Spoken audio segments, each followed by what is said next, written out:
नमस्कार स्वामी भक्तांनो, माझ्या स्वामीला अर्पण या चॅनलवर तुम्हा सर्वांचं मनापासून खूप खूप स्वागत आहे.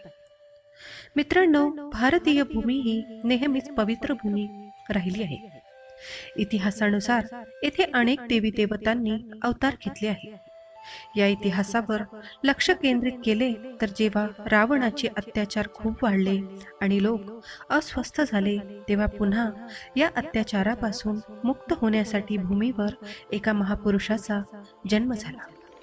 या महापुरुषाचे नाव भगवान राम होते, ज्यांनी रावणाच्या अत्याचारापासून मुक्ती मिळवली आणि त्यावेळी लोकांचे रक्षण केले.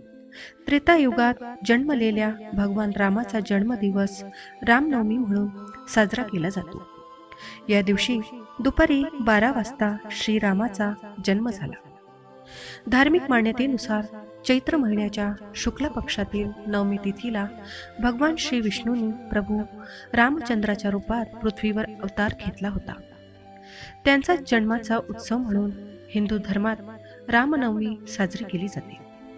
आज आम्ही तुम्हाला प्रभू रामचंद्राच्या जन्माचे रहस्य आणि प्रभू रामचंद्राच्या जन्माची कथा सांगणार आहोत. रामायण आणि रामचरितमानस पवित्र ग्रंथ आहे. तुलसीदास यांनी श्रीरामाला ईश्वर मानत रामचरितमानसची रचना केली आहे. परंतु आदिकवी वाल्मिकी यांनी आपल्या रामायणात श्रीराम यांना मनुष्य मानले आहे. तुलसीदास यांची रामचरितमानस रामाच्या राज्याभिषेकानंतर समाप्त होते, तर श्री वाल्मिकी यांनी आपल्या रामायणात श्रीराम यांचे महाप्रयाणपर्यंत वर्णन केले आहे. महाराज दशरथांनी पुत्रप्राप्तीसाठी यज्ञ सुरू करण्याचा निर्णय घेतला. महाराजांच्या आज्ञेनुसार श्यामकर्ण अश्व चतुर्गिनी सेनेसह सोडवण्यात आला. महाराज दशरथ यांनी सर्व मनस्वी, तपस्वी, विद्वान ऋषीमुनींना व वेदविज्ञ प्रकांड पंडितांना यज्ञ संपन्न करण्यासाठी आमंत्रित केले. योग्य वेळ आल्यावर अभ्यागतासह महाराज दशरथ आपले गुरु वशिष्ठ आणि आपले परममित्र अंग देशाचे अधिपती लोकपात यांचे जमाता ऋग आणि ऋषीसह मंडपात आले. या प्रकारे महान यज्ञाचे विधीपूर्वक शुभारंभ केले गेले. संपूर्ण वातावरण वेदांच्या, ऋषींच्या उच्च स्वरात पाठ उत्स्फूर्त होत असल्याने आणि समिधाच्या सुगंधाने दरवळू लागला. पौराणिक कथानुसार प्रभू श्री रामचंद्र हे भगवान श्री विष्णूंचा 7वा अवतार मानला जातो. त्रेतायुगामध्ये अयोध्येचा राजा दशरथ यांना कौशल्या, सुमित्रा आणि कैकई या 3 राण्या होत्या. मात्र या तिघांनाही मुलंबाळ नव्हते. यामुळे व्याकुळ झालेल्या राजाने गुरु वशिष्ठ आणि ऋग ऋषींच्या नेतृत्वाखाली पुत्रेष्ठी या दिव्य यज्ञाचे आयोजन केले.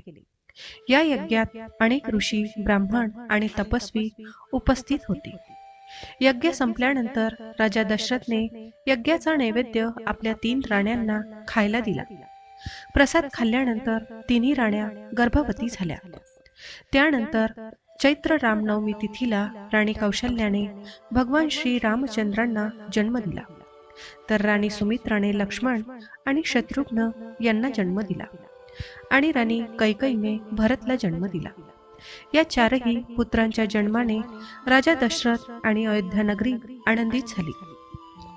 जेव्हा चैत्र मासाच्या शुक्ल पक्षाच्या नवमी तिथीला पुनर्वसू नक्षत्रात सूर्य, मंगळ, शनी, बृहस्पती आणि शुक्र आपापल्या उच्च स्थानात विराजित होते, तेव्हा कर्क लग्न उदय होताच महाराज दशरथ यांच्या मोठ्या राणी कौशल्या यांच्या गर्भातून एक शिशु जन्माला आला.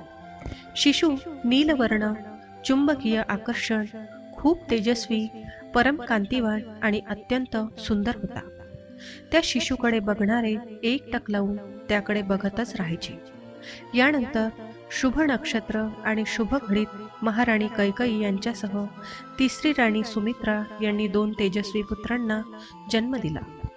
संपूर्ण राज्यात आनंद पसरला. महाराज यांच्या घरी 4 पुत्रांचा जन्माचा उत्साहात गंधर्व गाण करू लागले, अप्सरा नृत्य करू लागल्या, देवता आपल्या विमानातून फुलांचा वर्षाव करू लागले.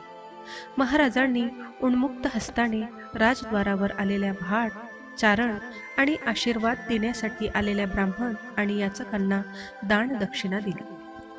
पुरस्कार स्वरूप प्रजेला धनधान्य आणि दरबारात असणाऱ्यांना दागिने रत्न प्रदान केले. चारी पुत्रांचं नामकरण महर्षी वशिष्ठ यांच्याद्वारे केले. त्यांचे नाव रामचंद्र, भरत, लक्ष्मण आणि शत्रुघ्न असे ठेवले गेले. जसं जसं वय वाढत गेलं, रामचंद्र गुणामध्ये आपल्या भावांपेक्षा प्रगती करत राहिले आणि प्रजेत लोकप्रिय होऊ लागले. ते अत्यंत विलक्षण प्रतिभेचे धनी होते. परिणामस्वरूप अल्पकाळातच सर्व विषयात पारंगत झाले. ते सर्व प्रकारच्या अस्त्रशस्त्र हाताळणे आणि हत्ती अश्व यासह सर्व प्रकारच्या वाहनांवर स्वारी करण्यात निपुण झाले. ते सतत माता आणि पिता आणि गुरुजनांच्या सेवेत असायचे. त्यांचे 3 भाऊ देखील त्यांचं अनुसरण करायचे. चारी भावांमध्ये गुरुबद्दल आदर व श्रद्धा होती. चारी भावंडांमध्ये प्रेम आणि सन्मानाची भावना देखील होती. चारही मुलांना पाहून महाराज दशरथ मनापासून अभिमानाने व आनंदाने भरून जात असे. तर मित्रांनो, हा व्हिडिओ तुम्हाला कसा वाटला मला कमेंट करून नक्की सांगा. व्हिडिओ आवडला असेल तर व्हिडिओला लाईक करा.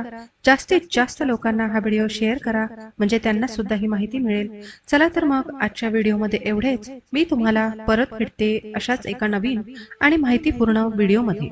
तोपर्यंत सर्वांनी काळजी घ्या आणि असेच छान छान माहितीपूर्ण व्हिडिओ पाहण्यासाठी आजच आपल्या स्वामीला अर्पण चॅनलला सबस्क्राईब करा. धन्यवाद. श्री स्वामी समर्थ. जय जय स्वामी समर्थ.